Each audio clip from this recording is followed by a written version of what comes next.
जय हिंद साथियों, मैं कुंदन ब्रह्मविद्या अड्डा में आप सभी का स्वागत करता हूं। तो हम लोग देख रहे हैं बिहार दरोगा का प्रैक्टिस सेट। बिहार दरोगा का प्रैक्टिस सेट और प्रैक्टिस सेट है ड्रीम रोज का।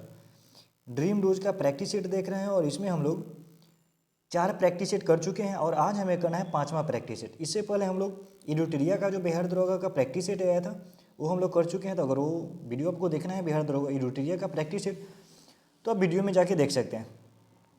और हम कर रहे हैं ड्रीम रोज का प्रैक्टिस सेट और बहुत ही बढ़िया प्रैक्टिस सेट है। मतलब क्वेश्चन का संकलन इसमें अच्छा दिया गया है। सेट लगाने में बहुत ही मजा आता है। मतलब एग्जाम में जिस प्रकार का क्वेश्चन पूछा जाता है उस प्रकार का है, ना ज़्यादा टफ है और ना ज़्यादा इजी है, बल्कि मतलब मॉडरेट टाइप का बहुत ही बढ़िया है प्रैक्टिस सेट। और हम लोग आज करेंगे practice set set number 5। 4 practice set हम लोग कर लिए हैं और 5वां प्रैक्टिस सेट आज हम लोग करने वाले हैं। तो चलिए शुरू करते हैं। देखिए पहला क्वेश्चन है कि गिद्धा जो नृत्य का एक रूप है किस राज्य से संबंधित है। मतलब गिद्धा नृत्य यह किस राज्य से संबंधित है। तो गिद्धा नृत्य पंजाब से संबंधित है। गिद्धा नृत्य कहाँ से संबंधित है? पंजाब से संबंधित है। और यह जो नृत्य है यह केवल महिलाओं के द्वारा किया जाता है। गिद्धा पंजाब में और यह महिलाओं के द्वारा किया जाता है। चलिए उसके बाद अगला क्वेश्चन है सुमेलित करने वाला है। सुमेलित करना है नर्तकी और नृत्य। मतलब कौन सी नर्तकी किससे संबंधित है, कौन सी नर्तकी किससे संबंधित है। जैसे यामिनी कृष्ण मूर्ति, तो यामिनी कृष्ण मूर्ति का संबंध किससे है? यामिनी कृष्ण मूर्ति तो यह भरतनाट्यम से संबंधित है। यामिनी कृष्ण मूर्ति का संबंध किससे है? तो भरतनाट्यम से। उसके बाद है मृणालिनी साराभाई। तो मृणालिनी साराभाई कथकली से। मृणालिनी साराभाई किसे? कथकली। मृणालिनी साराभाई किसे? कथकली से। उसके बाद स्वप्ने सुंदरई किसे? तो कुचिपुड़ी से संबंधित है। स्वप्ने सुंदरई कुचिपुड़ी से। और पियाबंदा मोहंती ओडिसी किसे संबंधित है? तो ओडिसी से संबंधित है। इसमें 2 नाम जो है काफ़ी इंपॉर्टेंट नाम है, 2 नाम। तो ये जो 2 नाम है ये काफ़ी महत्वपूर्ण है। मतलब यामिनी कृष्ण मूर्ति और मृणालिनी साराभाई, ये 2 नाम तो आपको याद रखना है। यामिनी कृष्ण मूर्ति किसे? तो भरतनाट्यम से संबंधित है। मृणालिनी साराभाई किसे? तो कथकली से संबंधित है। चलिए अगला क्वेश्चन उसके बाद देखते हैं। तीसरा क्वेश्चन है कि अमीर खुसरो किस शासक के दरबारी कवि थे। अमीर खुसरो किस शासक के दरबारी कवि थे?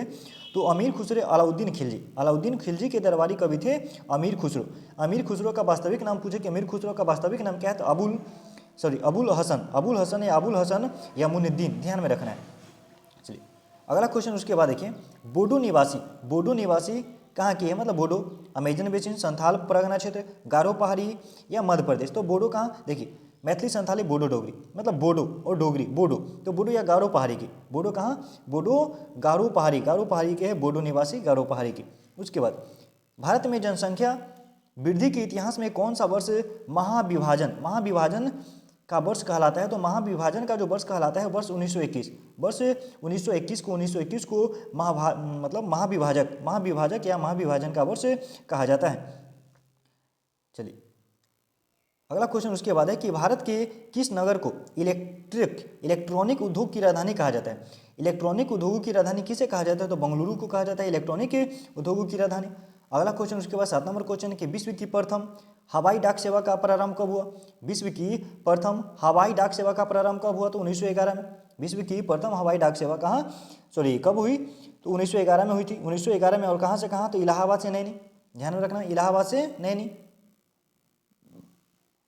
चलिए उसके बाद अगला क्वेश्चन देखिए। अगला क्वेश्चन है कि मीर कासिम ने बंदूकों एवं तोपों की कारखाने की स्थापना कहाँ की? तो मीर कासिम पहले जो राजधानी कहाँ? मुर्शिदाबाद से कहाँ लाता है? मुंगेर। और यहीं पे क्या करते हैं? यहाँ बंदूकें एवं तोपों की कारखानों की स्थापना करते हैं। तो कहाँ हो जाएगा अपना आंसर? मुंगेर में। कहाँ? मुंगेर में। उसके बाद देखिए 9वां नंबर क्वेश्चन है कि निम्नलिखित में से कौन एक एप्लीकेशन सॉफ्टवेयर नहीं है? कौन सा एप्लीकेशन सॉफ्टवेयर नहीं है? तो देखिए ऑप्शन है इसमें adobe Photoshop, Windows 7, MS word या अवास्ट एंटीवायरस। तो विंडोज 7 एप्लीकेशन सॉफ्टवेयर नहीं है। विंडोज 7 एप्लीकेशन सॉफ्टवेयर नहीं है। अगला क्वेश्चन उसके बाद है कि निम्न शैल तंत्रों में से कौन सा धात्विक खनिजों में सर्वाधिक संपन्न? धात्विक खनिज में तो धारवाड़। धात्विक खनिज में कौन सर्वाधिक संपन्न है? तो धारवाड़ धात्विक खनिजों में सर्वाधिक संपन्न है। उसके बाद देखिए कोयला उत्पादन क्षेत्र सिंगरौली किस राज्य में स्थित है? सिंगरौली तो सिंगरौली कहाँ हो जाएगा? सिंगरौली आपका हो जाएगा मध्य प्रदेश में। सिंगरौली कोयला क्षेत्र कहाँ है? मध्य प्रदेश में। तो इसमें ऑप्शन में नहीं है तो इसका आंसर हो जाएगा डी। लेकिन ध्यान में रखना है आपको कि सिंगरौली कहाँ है? सिंगरौली मध्य प्रदेश में। सिंगरौली कहाँ है? मध्य प्रदेश में। और सिंगरौली को भारत की ऊर्जा राजधानी के नाम से भी जाना जाता है। अगला क्वेश्चन है 12 नंबर क्वेश्चन कि भारत में ऊर्जा का मुख्य स्रोत क्या है। भारत में ऊर्जा का मुख्य स्रोत क्या है? तो तापीय ऊर्जा। भारत में ऊर्जा का मुख्य स्रोत क्या है? तापीय ऊर्जा। मतलब तापीय ऊर्जा का जो हिस्सेदारी है भारत में देखा जाए तो 56%। कितना? 56% हिस्सेदारी सिर्फ तापीय ऊर्जा का है। अगला क्वेश्चन उसके बाद है कि निम्न में से कौन सी खरीफ फसल नहीं है? खरीफ फसल, तो रबी फसल और खरीफ फसल दोनों ध्यान में रखना है। रबी फसल कौन सा? तो गेहूँ। गेहूँ जो चना मटर आलू सरसों राई रबी फसल हो जाएगा। खरीफ फसल में कौन? तो गन्ना धाना, मतलब गन्ना हो जाएगा, धान हो जाएगा, गन्ना धाना, अरहर मक्का बाजरा तिलहन ज्वार। तो इसमें सरसों क्या है? सरसों रबी फसल है। सरसों यानी गेहूँ जो चना मटर आलू सरसों राई आलू सरसों, तो सरसों कौन सी फसल है? रबी फसल है। उसके बाद देखिए IR20 की फसल की अधिक पैदावार वाली किस्म है। IR20 जो है किसकी फसल, मतलब किसकी किस्म है? IR20। तो देखिए आई से आर से मतलब क्या? आर से मतलब राइस सेट कर लीजिएगा। आर मतलब राइस, राइस मतलब धान। तो यह धान की फसल है। किसकी? धान की किस्म है। धान की किस्म में देखा जाए और तो और क्या हो जाएगा? जैसे जया याद करना है। क्या? जया। जया के बाद पूसा, हेमा, ठीक, ये सब किसकी? क्या कहते हैं? चावल की, धान की फसलें। तो जया, आयर, पूसा, हेमा, ये सभी ध्यान में रखना है। चलिए उसके बाद देखिए अगला क्वेश्चन रेगुर मिट्टी का दूसरा नाम क्या है? रेगुर मिट्टी यानी काली मिट्टी। काली मिट्टी को क्या कहा जाता है? रेगुर मिट्टी कहा जाता है। उसके बाद देखिए अगला क्वेश्चन है कि सही कूट को चुने। सही कूट को चुने मतलब कौन सा राष्ट्रीय उद्यान कहाँ है? कौन सा राष्ट्रीय उद्यान कहाँ है? ये हमें देख लेना है। जैसे कांगेर घाटी, तो कांगेर घाटी राष्ट्रीय उद्यान कहाँ है? राष्ट्रीय वन, तो यह छत्तीसगढ़ में। कांगेर घाटी कहाँ है? छत्तीसगढ़ में। कुगती वन्यजीव अभयारण्य कहाँ है? तो हिमाचल प्रदेश में। ये भी सही है। कुगती कहाँ है? हिमाचल प्रदेश में। कुगती वन्यजीव अभयारण्य कहाँ है? हिमाचल प्रदेश में। उसके बाद है सुल्तानपुर वन्यजीव अभयारण्य कहाँ? तो सुल्तानपुर हरियाणा में। सुल्तानपुर वन्यजीव अभयारण्य कहाँ है? हरियाणा में। तो मतलब उपयुक्त सभी शर्त हैं। चलिए अगला क्वेश्चन है 17 नंबर क्वेश्चन है कि भारतीय वन अनुसंधान संस्थान कहाँ स्थित है? भारतीय वन अनुसंधान संस्थान कहाँ है? तो उत्तराखंड देहरादून में भारतीय वन अनुसंधान संस्थान कहाँ? देहरादून। और इसकी स्थापना कब हुई थी? तो इसकी स्थापना हुई थी 1878 में। 1878 में इसकी स्थापना हुई थी, ध्यान में रखना है। और इसी के आगे चल के 1906 में इसका नाम बदल दिया जाता है और कर दिया जाता है इंपीरियल फॉरेस्ट रिसर्च इंस्टीट्यूट कर दिया जाता है। चलिए 18 नंबर क्वेश्चन कि भारत के उत्तरी मैदानों में शीतकाल में वर्षा होती है। भारत के उत्तरी मैदानों में शीतकाल में जो वर्षा होती है किससे होती है? तो पश्चिमी विक्षोभ से होती है। उसके बाद देखिए जयाकबारी परियोजना किस नदी पर स्थित है? जयाकबारी, तो जयाकबारी परियोजना कौन सी नदी? गोदावरी नदी। जयाकबारी परियोजना कौन सी नदी? गोदावरी नदी। कहाँ है? तो महाराष्ट्र के औरंगाबाद जिले में गोदावरी नदी पर स्थित है। तो ध्यान में रखना जयाकबारी परियोजना गोदावरी नदी। उसके बाद इनमें से कौन सी नदी कच्छ के रण में समाहित हो जाती है? कच्छ के रण में लुप्त हो जाती है कौन? तो लूनी। कच्छ के रण में कौन सी नदी लुप्त हो जाती है? तो लूनी नदी। उसके बाद अगला क्वेश्चन है कि अमेरिका किस वर्ष द्वितीय विश्व युद्ध में शामिल हुआ? अमेरिका किस वर्ष द्वितीय विश्व युद्ध में शामिल हुआ? तो द्वितीय विश्व युद्ध कब से शुरू होता है? 1939 से शुरू होता है। 1939 से 1945 और अमेरिका जो है 1941 में शामिल हो जाता है। अमेरिका 1941 में शामिल होता है 7 दिसंबर 1941 को। अगला क्वेश्चन उसके बाद है कि भुगतान संतुलन में निहित है। भुगतान संतुलन, तो भुगतान संतुलन में क्या क्या निहित है? तो भुगतान संतुलन में दृश्य व्यापार, अदृश्य व्यापार और ऋण डेप्ट, इन तीनों चीज़ों जो है भुगतान संतुलन में तीनों सम्मिलित है। उपयुक्त सभी हो जाएगा इसके आंसर। अगला क्वेश्चन 23 नंबर क्वेश्चन है कि राज्य कमेटी किससे संबंधित है? राज्य कमेटी किससे संबंधित थी? तो देखिए यह जो है कृषि से संबंधित है। राज्य कमेटी मतलब राज्य समिति ने कृषि जोतों पर कर लगाने की संस्तुति की थी। राज्य समिति कृषि जोतों पर कर लगाने की संस्तुति की थी। तो राज्य कमेटी का संबंध किससे है? तो कृषि से हो जाएगा। चलिए अगला क्वेश्चन उसके बाद अगला क्वेश्चन है कि नीति आयोग के विषय में कौन सा एक सही नहीं है? नीति आयोग के विषय में कौन सा एक सही नहीं है? पहला कथन है कि इसका गठन योजना आयोग के स्थान पर किया गया था। सही, योजना आयोग के स्थान पर किसका गठन किया गया? नीति आयोग का गठन किया गया। उसके बाद है कि इसमें एक पूर्णकालिक अध्यक्ष होता है। इसका गठन कब किया गया था? 1 जनवरी 2015 को किया गया। सही है। यह सहकारी संघवाद के सिद्धांत पर आधारित है, जो कि गलत है। नीति आयोग सहकारी संघवाद के सिद्धांत पर आधारित नहीं है। नीति आयोग जो है भारत सरकार के थिंक टैंक के रूप में कार्य करते हैं। नीति आयोग भारत सरकार के थिंक टैंक के रूप में कार्य करती है। अगला क्वेश्चन है कि आर्थिक नियोजन विषय है। आर्थिक नियोजन, इकोनॉमिक प्लानिंग, आर्थिक नियोजन किसका विषय है? तो आर्थिक नियोजन यह समवर्ती सूची का विषय है। आर्थिक नियोजन किसका विषय है? तो समवर्ती सूची का विषय है आर्थिक नियोजन। अगला क्वेश्चन है कि भारत सरकार के बजट के आंकड़ों में कुल व्यय और कुल प्राप्तियों के बीच के अंतर को क्या कहा जाता है? कुल व्यय और कुल प्राप्ति, कुल व्यय एवं कुल प्राप्तियों के बीच के अंतर को क्या कहा जाता है, तो इसे कहा जाता है राजकोषीय घाटा। क्या कहा जाता है, राजकोषीय घाटा कहा जाता है। ध्यान में रखना है, फिजिकल डिफिसिट, राजकोषीय घाटा। अगला क्वेश्चन देखिए, 27 नंबर क्वेश्चन है कि गंगा के दक्षिणी मैदान में निम्नलिखित में से कौन सी नदी प्रवाहित नहीं होती है। गंगा के दक्षिणी मैदान में कौन सी नदी प्रवाहित नहीं होती है, तो यह हो जाएगी बागमती नदी। कौन सी नदी, बागमती नदी है उत्तर में, बागमती। उसके बाद देखिए, बिहार की उत्तर से दक्षिण लंबाई कितनी है, बिहार की उत्तर से दक्षिण लंबाई कितनी है, तो देखिए 3, 4, 5 यानी 345 किलोमीटर उत्तर से दक्षिण लंबाई, और पूर्व से पश्चिम हो जाएगा 483, पूर्व से पश्चिम 483, उत्तर से दक्षिण 345 किलोमीटर। अगला क्वेश्चन उसके बाद कि बिहार राज्य में प्रमंडलों की संख्या कितनी है, बिहार राज्य में प्रमंडल कितनी, तो 9 प्रमंडल। कितने प्रमंडल, 9 प्रमंडल। उसके बाद देखिए 30 नंबर क्वेश्चन है कि 1867-68 में भारत में प्रति व्यक्ति आय 20 रुपये थी। यह सर्वप्रथम किसने निश्चित किया था, कौन, दादा भाई नौरोजी ने ही सर्वप्रथम तय किए थे। और मतलब प्रति व्यक्ति आय के बारे में बताए थे 1867-68 में कि भारत की जो प्रति व्यक्ति आय है कितने हैं, 20 रुपये है। कौन, दादा भाई नौरोजी। अगला क्वेश्चन है, मानव विकास सूचकांक HDI का आधार क्या है, मानव विकास सूचकांक HDI का आधार क्या है, तो स्वास्थ्य, शिक्षा एवं जीवन स्तर। क्या है, स्वास्थ्य शिक्षा एवं जीवन स्तर, स्वास्थ्य शिक्षा एवं जीवन स्तर। अगला क्वेश्चन देखिए, अगला क्वेश्चन है कि वर्ल्ड डेवलपमेंट रिपोर्ट का वार्षिक प्रकाशन करता है, वर्ल्ड डेवलपमेंट रिपोर्ट का वार्षिक प्रकाशन कौन करता है, तो इसका जो वार्षिक प्रकाशन करता है वर्ल्ड डेवलपमेंट रिपोर्ट IVRD।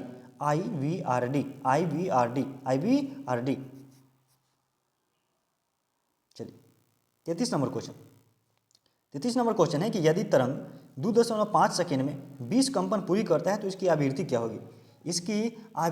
होगी, तो देखिए आवृत्ति जो होता है यह होता है कितना, तो 20 बटा में 2.5, F बराबर 1/t होता है। F बराबर क्या होता है, 1/t, तो इसका हो जाएगा 20 बटा 2.5, 1 0 ऊपर हो जाएगा, 25 25 8 200, यानी 8 HZ। कितना हो जाएगा, 8 HZ, मतलब तो 8 हर्ट्ज। अगला क्वेश्चन 34 नंबर क्वेश्चन देखिए, लोकतंत्र विकास के लिए पंचायती राज संस्थाओं के पुनर्जीवन पर एल.एम. सिंघवी समिति को कब नियुक्त किया गया था, एल.एम. सिंघवी समिति 1986 में, एल.एम. सिंघवी समिति 1986 में। और इस समय सरकार किसका था, राजीव गांधी की सरकार थी। राजीव गांधी सरकार ने 1986 में एल.एम. सिंघवी समिति को नियुक्त किए थे। किस लिए, तो पंचायती राज संस्थाओं को मतलब क्या कहते हैं, संवैधानिकता प्रदान करने के लिए एल.एम. सिंघवी समिति का गठन किया गया था, मतलब संवैधानिक मान्यता देने के लिए। 35 नंबर क्वेश्चन देखिए, 35 नंबर क्वेश्चन है कि किस संविधान संशोधन अधिनियम के अंतर्गत भूतपूर्व देशी राजाओं के प्रीवी पर्स को समाप्त कर दिया गया, भूतपूर्व देशी राजाओं के प्रीवी पर्स को समाप्त कर दिया गया, किसके तहत, तो 26वां संविधान संशोधन। कौन सा संविधान संशोधन, 26वां संविधान संशोधन। यह हुआ था 1971 में। कब हुआ था, 1971 में हुआ था 26वां संविधान संशोधन। और इसके तहत पूर्व भारतीय राज्यों के शासकों के प्रीवी पर्स को समाप्त कर दिया गया। चलिए उसके बाद 36 नंबर क्वेश्चन है कि भारतीय संविधान में अल्पसंख्यकों को मान्यता किस आधार पर दी गई, भारतीय संविधान में अल्पसंख्यकों को जो मान्यता दी गई है किस आधार पर दी गई, तो धर्म और भाषा के आधार पर, धर्म और भाषा के आधार पर। अगला क्वेश्चन देखिए, आम आदमी पार्टी का गठन किस वर्ष हुआ, आम आदमी पार्टी आपका पार्टी का गठन कब हुआ है, 2012 में। कब हुआ है, 2012 में। 38 नंबर क्वेश्चन देखिए, देश में पहली बार राष्ट्रीय आपातकाल की घोषणा कब की गई, देश में पहली बार राष्ट्रीय आपातकाल की घोषणा कब की गई, तो कब की गई, 1962 में की गई। कब, 1962 में 26 अक्टूबर 1962 को पहली आपातकाल की घोषणा की गई थी। उसके बाद देखिए, द्वितीय विश्व युद्ध में धुरी राष्ट्र एक्सिस पावर कौन थी, धुरी राष्ट्र, तो देखिए इसमें इटली, कौन, इटली हो जाएगा, जर्मनी और Japan. Italy, Germany, Japan, Germany, Italy और जापान। और मित्र शक्तियों में देखिए तो फ्रांस है, ब्रिटेन, संयुक्त राज्य अमेरिका और सोवियत संघ, ये सब। अधूरी राष्ट्रों में कौन, जर्मनी, इटली और जापान, इसके बीच लड़ा गया था। उसके बाद देखिए, विधान परिषद सामान्य विधेयक को अधिकतम कितने समय तक रोक सकते हैं, विधान परिषद सामान्य विधेयक को अधिकतम कितने समय तक रोक कर रख सकती है, तो 4 महीने तक। कितने समय तक, अधिकतम 4 महीने तक रोक कर रख सकती है। उसके बाद है कि निम्नलिखित में से कौन सा रासायनिक परिवर्तन का उदाहरण है, कौन सा रासायनिक परिवर्तन का उदाहरण है, तो देखिए प्रिज्म से गुजरने पर श्वेत प्रकाश का 7 रंगों में विभक्त हो जाना, सब्जियों को पकाने पर उसका मुलायम हो जाना, तो क्या भौतिक परिवर्तन होगा, नहीं रासायनिक परिवर्तन हो जाएगा, क्योंकि मूल रूप में इसे नहीं ला सकते हैं, यह रासायनिक परिवर्तन का उदाहरण हो जाएगा। उसके बाद देखिए इनमें से किस कांच का उपयोग दैनिक उपयोग में आने वाले घरेलू बर्तनों के निर्माण में किया जाता है? घरेलू बर्तन के निर्माण में किस कांच का उपयोग किया जाता है? घरेलू बर्तन के निर्माण में तो सोडा कांच यानी सोडा ग्लास का। किसका? सोडा ग्लास का। उसके बाद देखिए सुमेलित करने वाला है तो क्या क्या है, तो देखिए इसमें जो हो जाएगा क्या हो जाएगा, जैसे कौन सा सुमेलित नहीं है, कौन सा सुमेलित नहीं है, तो टमाटर क्या है? टमाटर शाक है। टमाटर क्या है? शाक है। आम क्या है? आम वृक्ष है। नींबू क्या है? नींबू झाड़ी है। मनी प्लांट शाक नहीं है। मनी प्लांट शाक नहीं है। मनी प्लांट शाक नहीं है, बल्कि मनी प्लांट यह लता का उदाहरण हो जाएगा, और वही लता का उदाहरण है कौन? Money plant. चलिए उसके बाद देखिए अगला क्वेश्चन है कि 1739 ईस्वी में नादिर शाह के आक्रमण के समय मुगल शासक कौन था? तो नादिर शाह के आक्रमण के समय था मोहम्मद शाह। कौन था? मुगल शासक मोहम्मद शाह। और नादिर शाह तक आता है, आक्रमण करता है 1739 में, और मयूर सिंहासन को ले जाता है, तख्त-ए-ताउस को ले जाता है, उसमें लगा हुआ कोहिनूर हीरा को ले जाता है। तो यहाँ से क्वेश्चन ये भी बन जाता है कि मयूर सिंहासन पर बैठने वाला अंतिम शासक कौन था? तो मोहम्मद शाह। चलिए अगला क्वेश्चन उसके बाद देखिए, किस देश की व्यापारी कंपनी का नाम एस्तादो द इंडिया था? एस्तादो द इंडिया किसका नाम था? तो पुर्तगाली कंपनी का नाम था एस्तादो द इंडिया। पुर्तगाली कंपनी का नाम था एस्तादो द इंडिया। उसके बाद देखिए कथन ए और कारण आर पर विचार कीजिए तथा नीचे दिए गए विकल्प के आधार पर सही उत्तर का चयन करें। कथन है कि 1857 ईस्वी का विद्रोह ब्रिटिश सरकार से स्वतंत्रता प्राप्त करने में असफल रहा। बहादुर शाह जफर के नेतृत्व को जन सहयोग प्राप्त नहीं हुआ और अधिकांश महत्वपूर्ण रियासतों के शासक उनका साथ देने में कतरा गए। तो बात सही है, और एक दूसरे का व्याख्या भी करता है, मतलब ए आर आर दोनों सही है, क्योंकि और व्याख्या क्यों करता है? क्योंकि दोनों एक दूसरे से सम्मिलित है। अगला क्वेश्चन है कि हाल ही में समाचारों में उल्लिखित शब्द 5 म्यूचुअल्स निम्नलिखित में से किससे संबंधित है? मतलब यह 5 म्यूचुअल से शब्द जो है यह किससे संबंधित है? तो यह जो शब्द है 5 म्यूचुअल्स, यह चीन और भारत के द्विपक्षीय संबंधों का निर्देशित करने वाले सिद्धांतों को सम्मिलित करता है। कौन? 5 म्यूचुअल तो क्या हो जाएगा? चीन भारत द्विपक्षीय संबंधों को निर्देशित करने वाले सिद्धांत है 5 म्यूचुअल्स। उसके बाद रुद्रम 2 एक प्रकार का क्या है? रुद्रम 2 एक प्रकार का क्या है? तो यह जो है एंटी रेडिएशन मिसाइल है। एंटी रेडिएशन मिसाइल रुद्रम 2 क्या है? एंटी रेडिएशन मिसाइल है। उसके बाद निम्न कथनों पर विचार कीजिए। पहला कथन है कि इंग्लैंड की रानी 1858 में भारत की महारानी घोषित हुई, तो एकदम सही है। और राजा जॉर्ज तथा रानी मैरी ने 1911 में दिल्ली दरबार रखा। 1911 में दिल्ली दरबार रखा, तो ये भी कथन क्या है? सही है, मतलब दोनों कथन सही है। 1911 में दिल्ली दरबार का आयोजन हुआ था, राजा जॉर्ज और मैरी आई थी, और 1858 में तो पता है कि इंग्लैंड की रानी को भारत की महारानी भी घोषित किया गया था। अगला क्वेश्चन उसके बाद है कि निम्न अखबारों में से कौन सा मुक्त उदारवादियों की नीतियों का प्रचारक था? उदारवादियों की नीति का प्रचारक कौन था? तो लीडर। कौन? लीडर। और लीडर के संपादक कौन थे? मदन मोहन मालवीय। और यह उदारवादियों की नीतियों का प्रचारक था। मुस्लिम लीग ने किस अधिवेशन में अपना 14 सूत्री मांग रखा था? मुस्लिम लीग अपने किस अधिवेशन में 14 सूत्री मांग रखे थे? तो कौन सा अधिवेशन? दिल्ली अधिवेशन। कौन सा अधिवेशन? दिल्ली अधिवेशन में मुस्लिम लीग ने 1929 में हुआ था, और इसी में मुस्लिम लीग ने 14 सूत्री मांग को रखा था। अगला क्वेश्चन उसके बाद है कि वह आदतम बौद्ध साहित्य जो बुद्ध के विभिन्न जन्मों की कथाओं के विषय में है क्या है? वह आदतम बौद्ध साहित्य जो बुद्ध के विभिन्न जन्मों की कथाओं के विषय में है, यह क्या है? तो जातक कथा। कौन सी कथा? बुद्ध के पूर्व जन्म की कहानियां किस में वर्णित है? तो जातक कथा में वर्णित है। अगला क्वेश्चन उसके बाद है कि अशोक के जो शिलालेख संगम राज के बारे में हमें बताते हैं उनमें शामिल है। कौन सा शिलालेख है अशोक का जो कि संगम राज के बारे में बताती है? तो दूसरा और तेरहवां शिलालेख संगम राज के बारे में बताता है। उसके बाद अगला क्वेश्चन है कि हाल ही में समाचारों में रही कोलंबो प्रोसेस का संबंध किससे है? कोलंबो प्रोसेस का संबंध किससे है? तो शर्म प्रवास। कोलंबो प्रोसेस का संबंध किससे है? शर्म प्रवास से। उसके बाद देखिए 55 नंबर क्वेश्चन कि हाल ही में खबरों में रहा सी डिफेंडर्स 2024 भारत और किस देश के बीच संयुक्त तटरक्षक अभ्यास है? सी डिफेंडर्स किसके बीच? तो सी डिफेंडर जो तो होता है भारत और अमेरिका के बीच होता है, सी डिफेंडर्स। अगला क्वेश्चन उसके बाद है कि हाल ही में खबरों में रहा इनफ्लेक्शन 2.5 क्या है? इनफ्लेक्शन 2.5 क्या है? तो यह जो है यह लार्ज लैंग्वेज मॉडल है। इनफ्लेक्शन 2.5 लार्ज लैंग्वेज मॉडल है। अगला क्वेश्चन है कि निम्न में से कौन सा एक प्राचीन भारत में व्यापारियों का निगम था? प्राचीन भारत में व्यापारियों का निगम था, तो मणिग्रामम। कौन? मणिग्रामम प्राचीन भारत में व्यापारियों का निगम हुआ करता था। उसके बाद है कि भुवनेश्वर तथा पुरी के मंदिर किस शैली में निर्मित है। भुवनेश्वर तथा पुरी के मंदिर जो है किस शैली में, तो भुवनेश्वर उत्तर यानी कि नागर, और नागर में कौन, तो अगर कलिंग शैली नहीं रहता तो नागर होता, लेकिन कलिंग शैली दे दिया है तो कलिंग शैली, क्योंकि नागर शैली में कलिंग शैली आता है। मतलब नागर वास्तुकला की एक उप शैली है कलिंग शैली, तो स्पष्ट दे दिया है कलिंग मतलब उड़ीसा में है, तो भुवनेश्वर तथा पुरी के मंदिर किस शैली में निर्मित है, तो कलिंग शैली में हो जाएगा इसका आंसर। उसके बाद देखिए, हाल ही में समाचारों में उल्लिखित याउंडे घोषणा निम्नलिखित में से किस मुद्दे से संबंधित है। याउंडे घोषणा जो है यह किससे संबंधित है, तो यह मलेरिया उन्मूलन से संबंधित है। याउंडे किससे संबंधित है, मलेरिया उन्मूलन से। अगला क्वेश्चन उसके बाद है कि भारतीय संसद की लोक लेखा समिति किसकी इसकी जांच करती थी। भारतीय संसद की लोक लेखा समिति किसकी जांच करती थी, लोक लेखा समिति। तो देखिए, लोक लेखा समिति के नियंत्रक एवं महालेखा परीक्षक की रिपोर्ट की, नियंत्रक एवं महालेखा परीक्षक की रिपोर्ट की जांच कौन करती है, तो लोक लेखा समिति करती है। अगला क्वेश्चन है कि स्पीकर सदन के किसी सदस्य को बोलना बंद करने और किसी अन्य सदस्य को बोलने देने के लिए कह सकता है, इसे क्या कहा जाता है, इसे क्या कहा जाता है, तो इसे कहा जाता है yielding the floor. Yielding the floor कहा जाता है, मतलब स्पीकर सदन के किसी सदस्य को बोलने से रोक भी सकती है और किसी दूसरे सदन को बोलने के लिए कह सकता है। इसे क्या कहा जाता है, तो इसे कहा जाता है yielding the floor, yielding the floor कहा जाता है।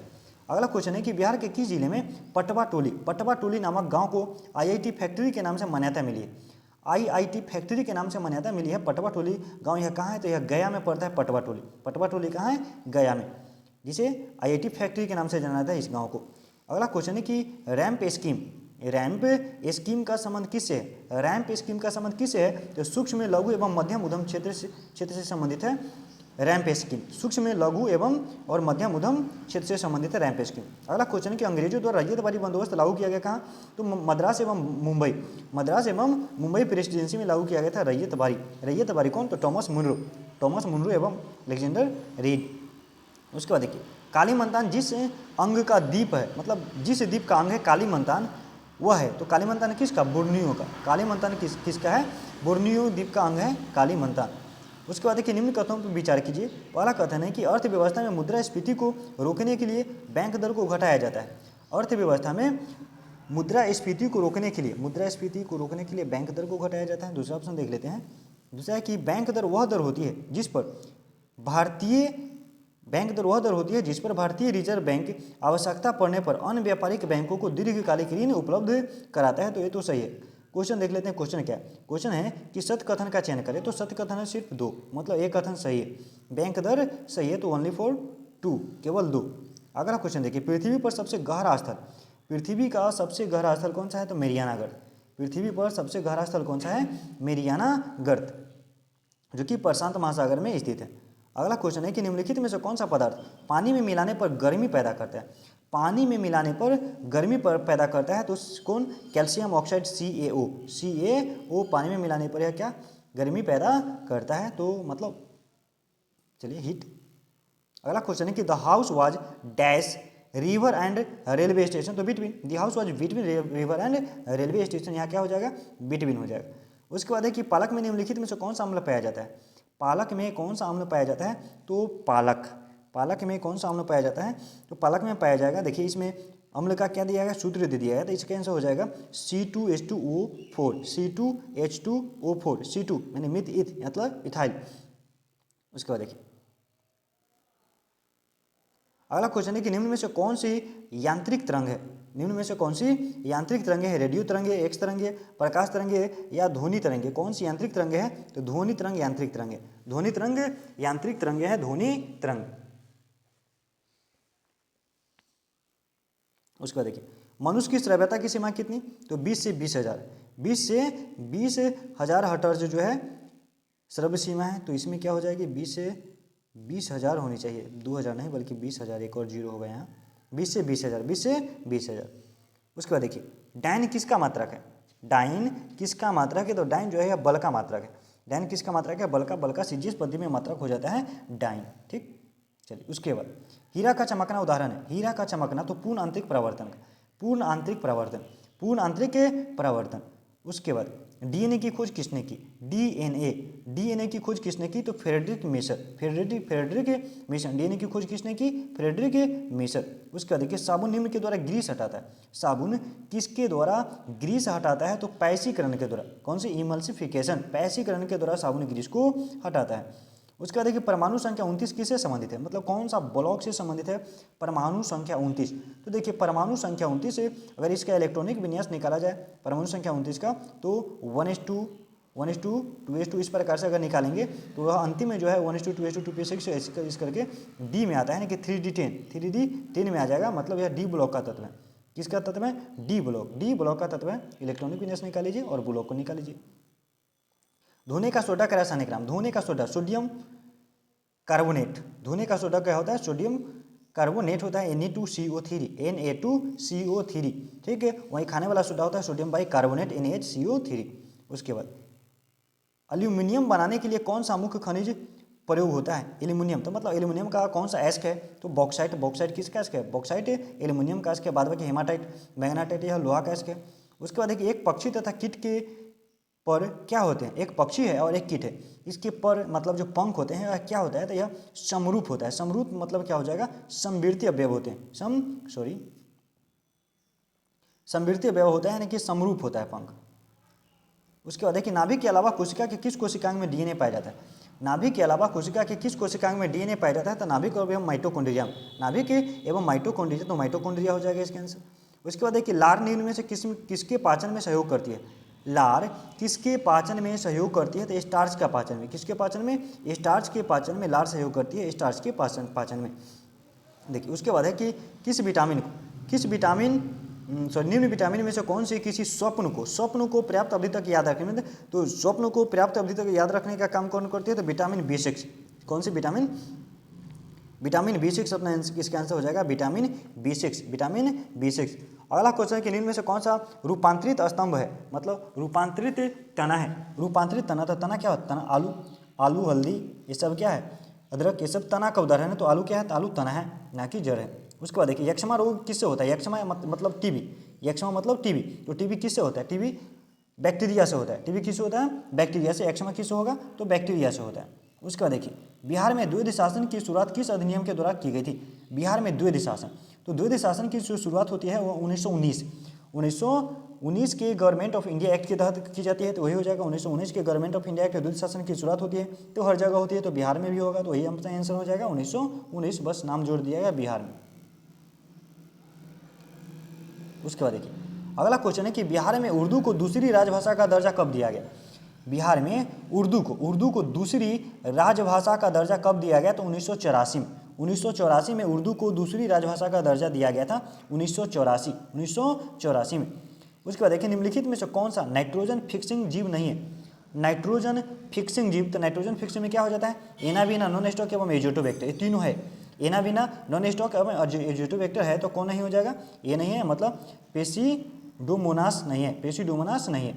चलिए उसके बाद मैथ का क्वेश्चन है कि एक समचतुर्भुज के विकर्ण की लंबाई 10 सेंटीमीटर है और 24 सेंटीमीटर, तो इसकी परिमाप क्या है? तो आप इसको वीडियो पॉज करके और इसको सोल्व कर लीजिए। उसके बाद फिर ये मैथ है, 90 नंबर क्वेश्चन भी क्या है? मैथ है, देख लीजिए।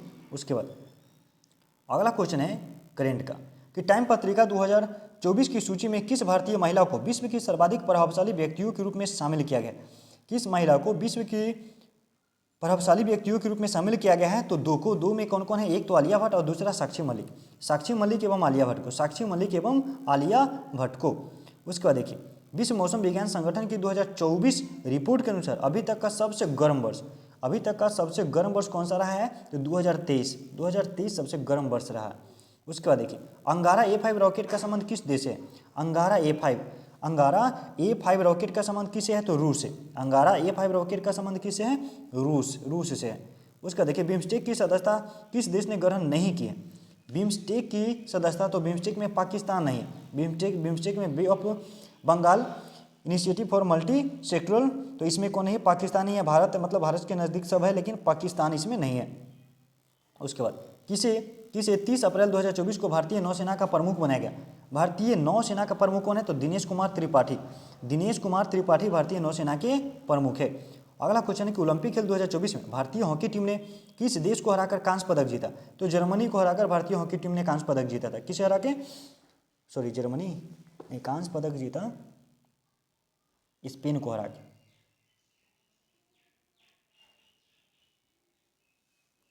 स्पेन को हरा के। उसका देखिए अगला क्वेश्चन कि बिहार दिवस का क्या महत्व है जो हर साल 22 मार्च को मनाया जाता है? बिहार दिवस का क्या महत्व है कि हर साल 22 मार्च को बिहार दिवस मनाया जाता है? तो इसमें पहला कथन है कि इस दिन राज्य पुनर्गठन आयोग ने बिहार का निर्माण किया इस दिन। उसके बाद है कि इस दिन 1873 में बिहार को संयुक्त प्रांत से अलग कर दिया गया। उसके बाद 1912 में, यही सही है, 1912 में बंगाल प्रेसिडेंसी से बिहार के अलग होने की याद में, 1912 में बंगाल प्रेसिडेंसी से बिहार के अलग होने की याद में। अगला क्वेश्चन कि राजा सेवक को कंबल देता है, वाक्य रेखांकित पद में कौन सा कारक है? राजा सेवक को कंबल देता है, इसमें कौन सा कारक है? तो राजा सेवक को कंबल देता है तो संप्रदान कारक। कौन सी कारक है? इसमें संप्रदान कारक है। अगला क्वेश्चन उसके बाद है चपचारकूट त्यौहार कहाँ मनाया जाता है? चपचारकूट मिजोरम में। चपचारकूट कहाँ? मिजोरम में। इसे बम्बू डांस भी कहा जाता है, यह मिजोरम में मनाया जाता है।